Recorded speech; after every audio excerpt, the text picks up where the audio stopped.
Are you looking to create a sustainable yoga practice that will carry you through the years? Mountain Pose is your solution. What we're going to do today is practice the alignment of Mountain Pose, the importance of the pelvic bowl, and creating a neutral spine. I often recommend to private clients to do this before the practice so they can get grounded and into their body. And then I also say, just practice it in the grocery store, anywhere that you're waiting in line. Nobody will know the wiser. So grab a mat, let's get started. You might want to watch this video tutorial first and then actually practice it so you can see me working with the student, Anna, and have a firmer understanding of the movements of the body in this posture. Let's get started. So Anna's going to help us with Mountain Pose today, and first what we're going to introduce is this concept of neutral spine and what it's meant to feel in your body.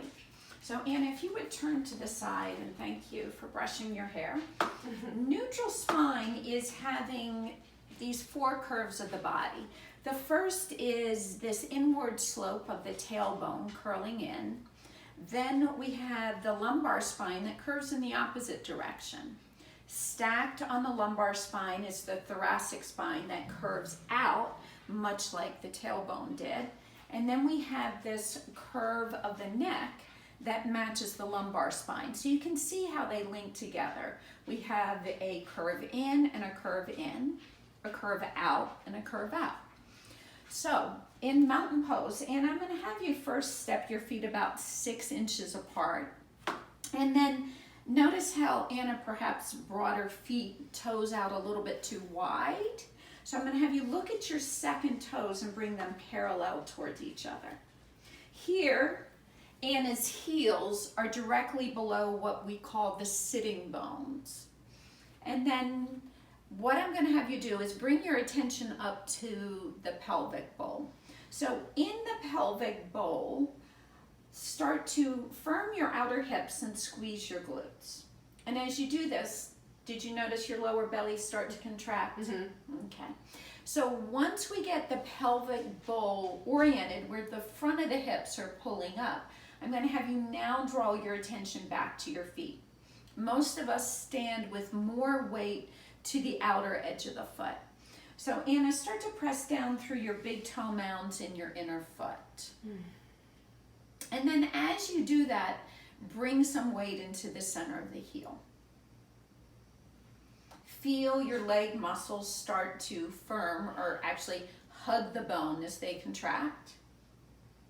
And then continue to pull outer hips in, firm glutes, and feel the engagement of the lower belly drawing back to the spine.